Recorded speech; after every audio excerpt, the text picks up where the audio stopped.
मुन्ना के गांव में परचून की दुकान थी, लेकिन उसके पिता संजय कभी उससे खुश नहीं रहते थे। उन्हें मुन्ना और उसका काम बिल्कुल पसंद नहीं था। एक दिन जब मुन्ना देर रात को अपनी दुकान से वापस लौटता है, तब उसके पिता उससे कहते हैं, मुन्ना, मैं तुझसे कितनी दफा कह चुका हूँ कि मुझे तेरा ये किराने की दुकान का काम बिल्कुल भी नहीं पसंद है। फिर भला तू ये सब बंद क्यों नहीं करता? क्यों दूर दराज के गांव तक मेरी नाक कटवाना चाहता है तू? अरे पापा, फिर वही बात। आप समझते क्यों नहीं? मुझे अपनी ये आराम की जिंदगी ही पसंद है।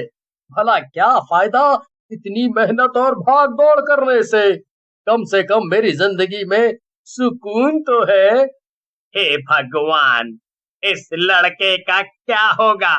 अरे मैंने तुझे इतना पढ़ाया लिखाया सिर्फ इसलिए कि तू एक परचून की दुकान खोल कर बैठे। अपने भाइयों को देख, तेरे दोनों भाई शहर में जाकर अच्छी अच्छी नौकरियां कर रहे हैं और तू यहाँ गांव में पड़ा है। क्योंकि मुझे यही अच्छा लगता है पापा। बस अब मुझे कुछ भी नहीं सुनना है। यहाँ शांति और सुकून है, जो बड़े शहरों में नहीं है।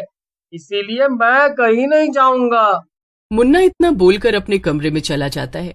उसे समझ नहीं आ रहा था कि वो अपने पापा को कैसे समझाए, क्योंकि वो तो उसे शहर भेजने के पीछे पड़े हुए थे। पता नहीं ये पापा क्यों नहीं समझते। मैं कोई और काम नहीं करना चाहता हूँ। मुझे तो इसी में आराम मिलता है। लेकिन मैं मानता हूँ कि इस दुकान से मुझे ज्यादा पैसे नहीं मिलते हैं, और यही वजह है कि पापा मेरे पीछे पड़े रहते हैं। मुझे कुछ ऐसा करना चाहिए कि मुझे ज्यादा मुनाफा हो, मगर क्या? मुन्ना यही सोचते सोचते सो जाता है, लेकिन उसे कोई तरीका नहीं सूझता। अगले दिन सुबह उठकर मुन्ना दुकान के लिए जाने लगता है कि तभी संजय यानी कि उसके पापा उसे फिर से रोक लेते हैं। बस मुन्ना, तुम आज से दुकान पर बैठने नहीं जाओगे। मैंने एक लड़का देखा है, अब से तुम्हारी जगह वो दुकान पर जाएगा। और अब तुम कोई अच्छी नौकरी ढूंढो, भले यहीं गांव में, लेकिन कोई ढंग का काम करो। मुझे मेरी इज्जत तुम्हारी दुकान से ज्यादा प्यारी है। ठीक है, मैं कोई और काम ढूंढता हूँ।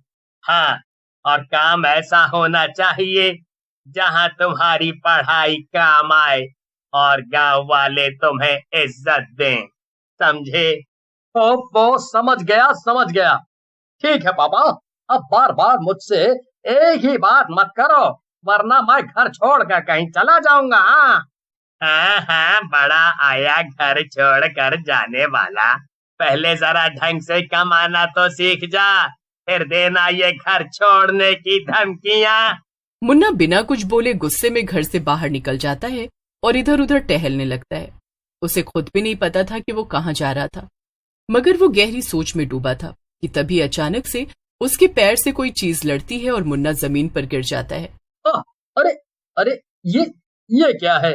बीच सड़क पर ये इतना बड़ा बक्सा किसने रख दिया? लेकिन फिर मुन्ना बक्सा को बड़े ध्यान से देखने लगता है। वो बक्सा सचमुच में काफी बड़ा था और सड़क के बीचों बीच पड़ा था। मुन्ना खुद से बातें कर रहा था कि तभी अचानक से पता नहीं मुन्ना को क्या हो जाता है और वो बक्से को खोल देता है। बक्सा खोलने पर मुन्ना हैरान रह जाता है। ये क्या? इतने बड़े बक्से के अंदर ये छोटी सी गुड़िया, और ये सीटी। लगता है आज का दिन ही खराब है। एक के बाद एक मेरे साथ उल्टी सीधी चीजें हो रही हैं। मुन्ना बक्से के अंदर से गुड़िया और सीटी निकालकर सोचने लगता है। ओफो, मुझे तो लगा था कि इसके अंदर हीरे जवाहरात होंगे। अक्सर सड़क पर जब ऐसे कोई बक्सा मिले तो उसमें या तो कीमती सामान होता है या फिर बम, मगर इसके अंदर तो ये है बेकार सी सीटी। मुन्ना इतना कहकर सीटी बजाता है और तभी कुछ ऐसा होता है जिसे देखकर उसकी आंखें फटी की फटी रह जाती हैं। बक्सा अब सचमुच में हीरे जवाहरात से भर चुका था। तभी मुन्ना के दिमाग में एक ख्याल आता है। वो पहले अपने आसपास देखता है कि कहीं कोई उसे देख तो नहीं रहा था। आसपास कोई यहाँ इस खाली मैदान में बड़ा सा शॉपिंग मॉल आ जाए। इतना बोलकर मुन्ना सीटी बजा देता है और तुरंत उस मैदान के ऊपर एक बड़ा सा शॉपिंग मॉल खड़ा हो जाता है। उसे देखकर मुन्ना खुशी से उछल पड़ता है। अरे वाह वाह वाह वाह वाह वाह वाह वाह, ये सीटी, ये तो जादुई है। अब मैं परचून की दुकान नहीं चलाऊंगा, बल्कि अब तो ये पूरा शॉपिंग मॉल ही मेरा होगा। मुन्ना ये सब सोचते हुए बक्से को लेकर घर पहुंच जाता है और बक्से को संभाल कर अपने कमरे में रख देता है, साथ ही साथ उस गुड़िया और सीटी को भी। इसके बाद वो सीधा अपने पापा के पास जाता है और उनसे कहता है, पापा, अब आपको मेरी चिंता करने की जरूरत नहीं है।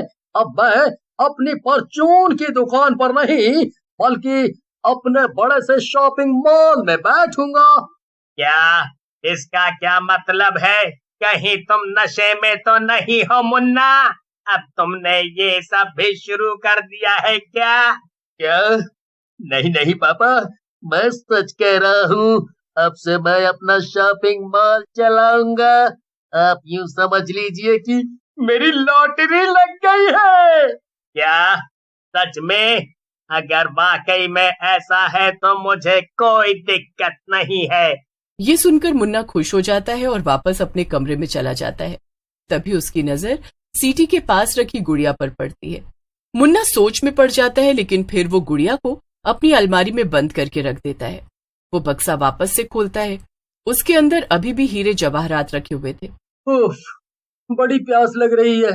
एक बार फिर से सीटी बजाता हूँ और अपने लिए ठंडा ठंडा जूस मंगाता हूँ। मुन्ना जूस का नाम लेता है और सीटी बजा देता है, लेकिन इस बार मुन्ना के सामने जूस नहीं आता। मुन्ना इधर उधर ढूंढने लगता है, लेकिन तभी उसे उसकी बंद अलमारी से कुछ आवाज सुनाई देती है। मुन्ना डरते डरते अलमारी खोल देता है। तभी उस अलमारी के अंदर से एक चुड़ैल बाहर निकल आती है और उस चुड़ैल के हाथ में एक जूस का ग्लास था। अरे मुन्ना, तुम तो डर गए। ये लो जूस पियो, इसे पीकर तुम्हारी आखिरी इच्छा पूरी हो जाएगी। आखिरी? क्या मतलब?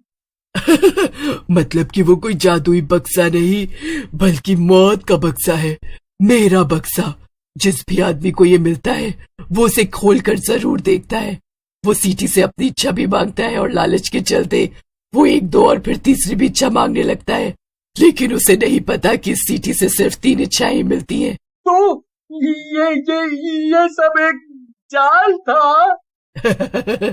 हाँ, कुछ ऐसा ही। लेकिन अगर तू 2 ही इच्छाओं पर रुक जाता तो शायद बच जाता, लेकिन तुझे तो जूस पीना था। ले फिर जल्दी से जूस पी। जैसे ही तू इसे पिएगा तेरी आखिरी इच्छा पूरी हो जाएगी और मैं तुझे मार डालूंगी।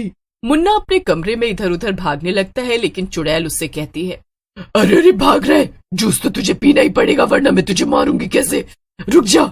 चुड़ैल भी मुन्ना को पकड़ने की कोशिश करने लगती है, लेकिन मुन्ना अपने कमरे से निकलकर सीधा अपनी परचून की दुकान पर पहुंचता है। मुन्ना अपनी दुकान का शटर उठाता है और अंदर घुसकर शटर फिर से बंद कर देता है, लेकिन बहुत सोचने के बाद भी मुन्ना को कुछ समझ नहीं आता कि वो क्या करे। तभी अचानक से शटर के बाहर से उसे चुड़ैल की आवाज सुनाई देती है। मुन्ना, ओ मुन्ना, मुझे पता है तुम अंदर ही हो। चलो अब अच्छे बच्चों की तरह बाहर आ जाओ और ये जूस पी लो वरना मैं अंदर आ जाऊंगी। चुड़ैल कुछ देर तक तो इंतजार करती है, मगर जब तब भी मुन्ना बाहर नहीं आता तो चुड़ैल शटर को ऊपर करके दुकान के अंदर घुस जाती है। मुन्ना को कुछ समझ नहीं आता कि अब वो क्या करे, लेकिन तभी वो एक बात सोचता है। ये चुड़ैल मुझे सीधा मार क्यों नहीं देती? भला ये मुझे जूस पीने के लिए मजबूर क्यों कर रही है? अरे हाँ, इसने कहा था कि जब तक मैं जूस नहीं पी लेता मेरी आखिरी इच्छा पूरी नहीं होगी। मुन्ना जल्दी से चुड़ैल के हाथ से जूस का ग्लास ले लेता है और उसे जमीन पर पटक देता है। ग्लास टूट जाता है और जूस जमीन पर फैल जाता है। नहीं नहीं, ये क्या किया तूने? ये सुनकर चुड़ैल डर जाती है और जोर से चिल्लाती है और अचानक से वो वापस से उसी गुड़िया में बदल जाती है जो मुन्ना को बक्सा से मिली थी। मुन्ना दौड़कर जाता है और अपना शॉपिंग मॉल और बक्सा खोलकर हीरे जवाहरात देखता है, लेकिन सब कुछ अपनी जगह पर ही था। इसके बाद मुन्ना उस गुड़िया और सीटी को बक्से में बंद करके उस बक्से को अपने घर से बहुत दूर छोड़ आता है, ताकि वो कभी उसे दोबारा न दिखे और वो खुशी खुशी अपना शॉपिंग मॉल चलाने